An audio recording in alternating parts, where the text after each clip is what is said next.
চলুন জেনে নেই আজকের প্রথম আলো পত্রিকার প্রধান প্রধান শিরোনামগুলি। শুরু থেকেই উত্তাপের আভাস। আজ শুরু হচ্ছে ত্রয়োদশ জাতীয় সংসদের প্রথম অধিবেশন। বেলা 11টায় এই অধিবেশন শুরু হবে। স্পিকার ও ডেপুটি স্পিকার নির্বাচন এবং শোক প্রস্তাবের পর রাষ্ট্রপতি ভাষণ দেবেন। ছাত্র জনতার অভ্যুত্থান পরবর্তী নির্বাচনে গঠিত এই সংসদে জুলাই জাতীয় সনদের সংবিধান সম্পর্কিত কিছু গুরুত্বপূর্ণ প্রস্তাব বাস্তবায়ন নিয়ে বিতর্ক হতে পারে। জামায়াত ও এনসিপির রাষ্ট্রপতি মো. শাহাবুদ্দিনের ভাষণ নিয়ে আপত্তি রয়েছে। জুলাই সনদের কিছু প্রস্তাব নিয়ে সরকার ও বিরোধী দলের মধ্যে রয়েছে পরস্পর বিরোধী অবস্থান।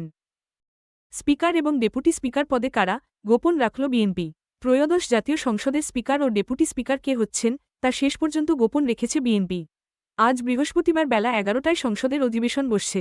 শেষ মুহূর্তে এসে স্পিকার ও ডেপুটি স্পিকার হিসেবে কয়েকজনের নাম আলোচনায় রয়েছে। স্পিকার পদে আব্দুল মুইন খান ও হাফিজউদ্দিন আহমদের নাম নিয়ে জোরালো আলোচনা চলছে। হরমুজ প্রণালী ঘিরে হামলা বেড়েছে।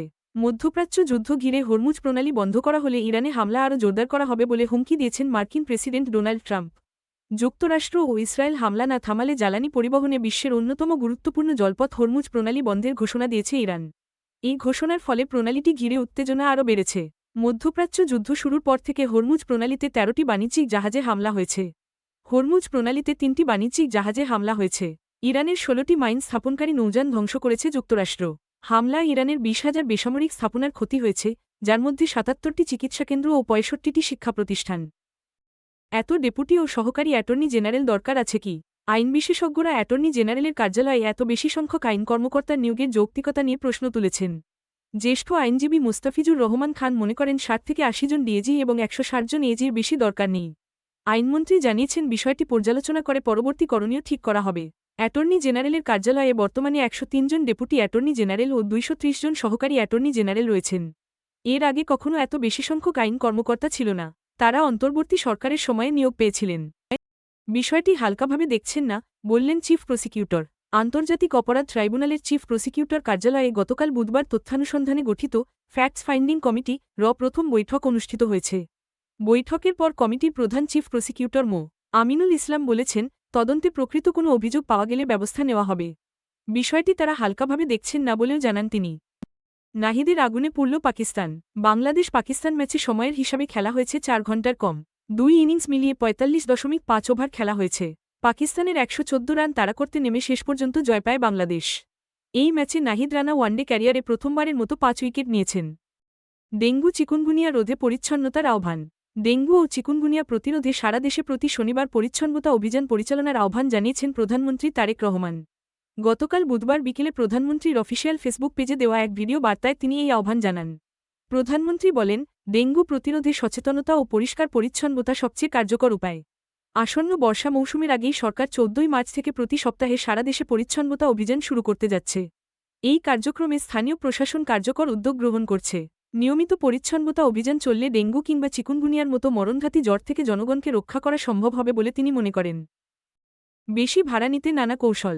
ঈদযাত্রায় বাড়তি ভাড়া আদায় করলে কঠোর ব্যবস্থা নেওয়ার হুঁশিয়ারি দেওয়া হলেও কার্যকর ব্যবস্থা নেওয়া হয় না।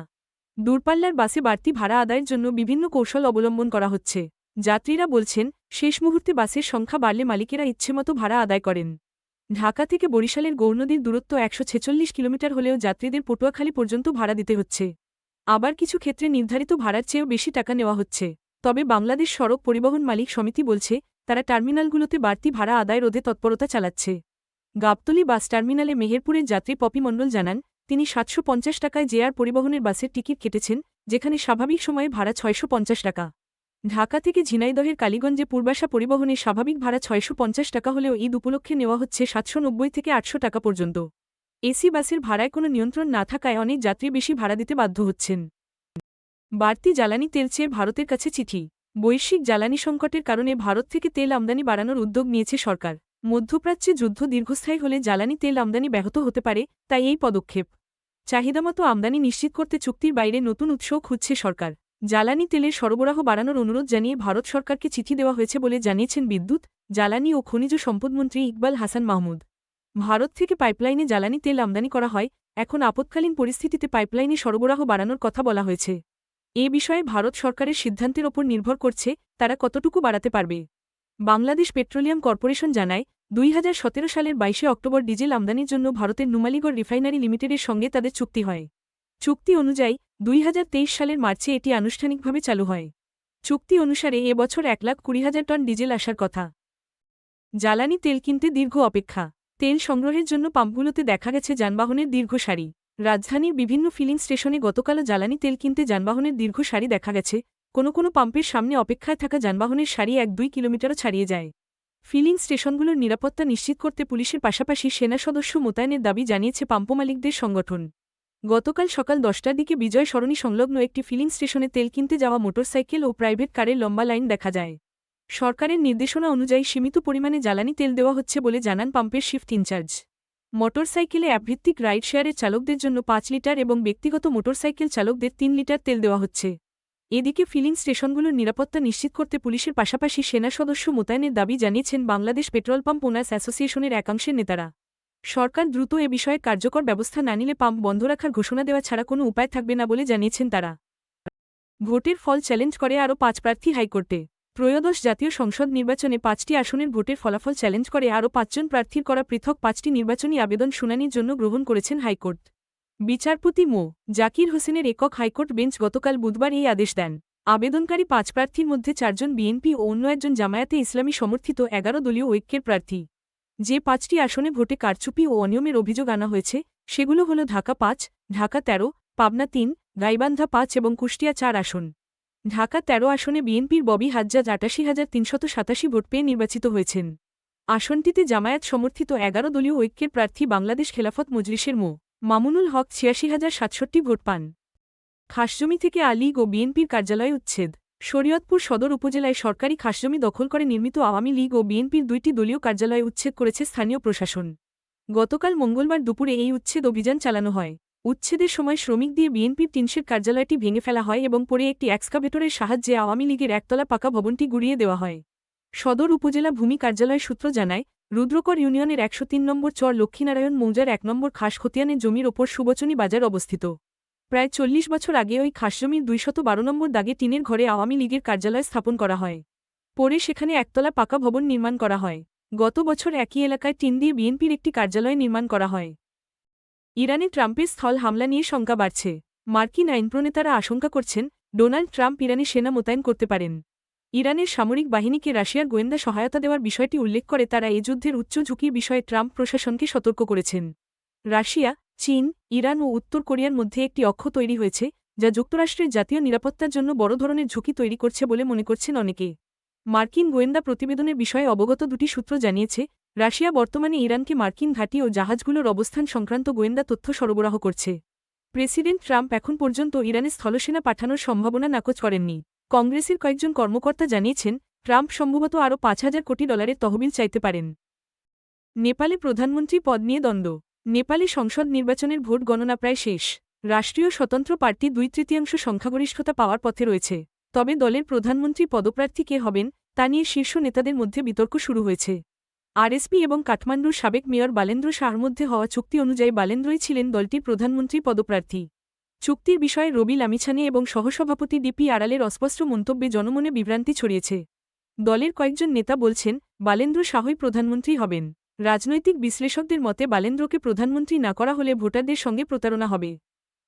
পারস্য উপসাগরের খাগ দ্বীপে নজর পড়েছে ট্রাম্পের। ইরান উপকূলের কাছে অবস্থিত ছোট একটি দ্বীপের দিকে নজর পড়েছে মার্কিন প্রেসিডেন্ট ডোনাল্ড ট্রাম্পের। কৌশলগতভাবে গুরুত্বপূর্ণ নৌপথ হরমুজ প্রণালীর উত্তর পশ্চিমে দ্বীপটি অবস্থিত। ইরানের অপরিশোধিত তেল রপ্তানির প্রায় 94% এই দ্বীপ থেকে হয়। যুক্তরাষ্ট্রভিত্তিক সংবাদমাধ্যম অ্যাক্সিওসের তথ্য বলছে, দেশটির প্রশাসনিক কর্মকর্তারা দ্বীপটি দখলের বিষয়ে আলোচনা করেছেন। ইউরোপের রয়্যাল ইউনাইটেড সার্ভিসেস ইনস্টিটিউটের গবেষক পেট্রাস কাটিনাস বলেছেন, দ্বীপটি দখলে গেলে ইরানের তেল সরবরাহের মূল উৎস নষ্ট হয়ে যাবে। বিশ্লেষকেরা বলছেন, খাগ দ্বীপকে দর কষাকষির হাতিয়ার হিসেবে ব্যবহার করা হতে পারে, কারণ ইরান সরকারের বাজেটের প্রায় 40% আসে তেল রপ্তানি থেকে। ডিজেল আমদানিতে মধ্যপ্রাচ্য নির্ভরতা কমেছে। ডিজেল আমদানিতে একসময় বাংলাদেশ মধ্যপ্রাচ্যের ওপর নির্ভরশীল থাকলেও গত 2 দশকে আমদানির উৎসে বড় পরিবর্তন এসেছে। প্রতিযোগিতামূলক দরপত্রের কারণে ডিজেল আমদানির উৎস বেড়েছে, যেখানে এখন দক্ষিণ পূর্ব এশিয়ার কয়েকটি দেশ প্রধান সরবরাহকারী হয়ে উঠেছে। চলতি অর্থবছরের প্রথম 8 মাসে প্রায় 23 লাখ টন ডিজেল আমদানি হয়েছে। জাতীয় রাজস্ব বোর্ডের তথ্য অনুযায়ী, একসময় কুয়েত থেকে 91% ডিজেল আসত, তবে এখন সিঙ্গাপুর থেকে 41% এবং মালয়েশিয়া থেকে 24% ডিজেল আমদানি হয়। দেশের মোট জ্বালানি চাহিদার প্রায় 63%ই ডিজেল। বিদ্যুৎ, জ্বালানি ও খনিজ সম্পদ প্রতিমন্ত্রী অনিন্দ্য ইসলাম জানিয়েছেন, G2G চুক্তির পাশাপাশি প্রতিযোগিতামূলক দরপত্রেও ডিজেল কেনা হচ্ছে, ফলে সরবরাহে বড় ধরনের সংকটের আশঙ্কা কমেছে। বিশ্বের শীর্ষ ধনী ইলন মাস্ক, ধারেকাছে কেউ নেই, যুক্তরাষ্ট্রের প্রাধান্য। ফোর্বসের নতুন তালিকা অনুযায়ী বিশ্বের শীর্ষ ধনী ইলন মাস্কের ধারেকাছেও কেউ নেই। এই তালিকায় যুক্তরাষ্ট্রের প্রাধান্য বজায় রয়েছে। বিশ্বের বিলিয়নিয়ারদের সম্মিলিত সম্পদের পরিমাণ বেড়ে প্রায় 20.1 ট্রিলিয়ন মার্কিন ডলারে পৌঁছেছে। বিশ্বে সর্বোচ্চ 989 জন শতকোটিপতির বসবাস যুক্তরাষ্ট্রে। হংকং সহ চীনে বিলিয়নিয়ার 610 জন এবং ভারতে 229 জন। যুক্তরাষ্ট্রের বৈদ্যুতিক গাড়ি টেসলার প্রধান নির্বাহী ইলন মাস্ক 839 বিলিয়ন ডলারের মালিক। 11.5 কিলোমিটারে যানজটের শঙ্কা।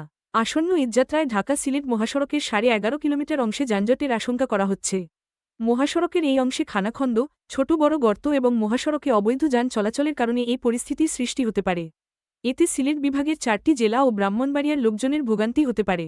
সড়ক ও জনপথ বিভাগ সূত্রে জানা যায়, ভারতকে ট্রানজিট সুবিধা দেওয়ার জন্য এই মহাসড়কের বিভিন্ন স্থানে বিটুমিন উঠে গিয়ে খানাখন্দ সৃষ্টি হয়েছে। এতে যান চলাচল ব্যাহত হচ্ছে। ব্রাহ্মণবাড়িয়ার আশুগঞ্জ নৌবন্দর থেকে সরাইল বিশ্বরোড মোড় হয়ে আখাউড়া স্থলবন্দর পর্যন্ত 50.58 কিলোমিটার মহাসড়ক 4 লেনে উন্নীতকরণের কাজ চলছে। কর্তৃপক্ষ জানিয়েছে, আগামী ডিসেম্বর মাসের মধ্যে প্রকল্পের কাজ শেষ হওয়ার কথা রয়েছে এবং ইতোমধ্যে 64% কাজ শেষ হয়েছে। ঈদ সামনে রেখে যানবাহন চলাচল স্বাভাবিক রাখতে বিশেষ ব্যবস্থা নেওয়া হয়েছে। বইপ্রেমীরা আসছেন মেলায়। অমর 21 বইমেলার সময় ফুরিয়ে আসছে, আর মাত্র 4 দিন চলবে এই মেলা। বরাবরের মতো কিছু পাঠক মেলার শেষ দিকে বই কিনতে আসেন, তাদের কাছে থাকে পছন্দের বইয়ের তালিকা।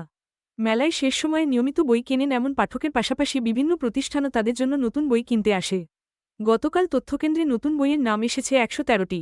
উল্লেখযোগ্য নতুন বইয়ের মধ্যে রয়েছে কথাপ্রকাশ থেকে নুরুল কবিরের প্রবন্ধ, দিরালাপ, 24-এর গণ-অভ্যুত্থান ও পূর্বাপর রাজনীতি সম্পর্কে বিশ্লেষণমূলক আলাপচারিতা এবং পাঞ্জেরি পাবলিকেশনস থেকে প্রকাশিত জাহিদ হায়দারের কাব্য, কাঠফড়িংয়ের ঋতুদিন।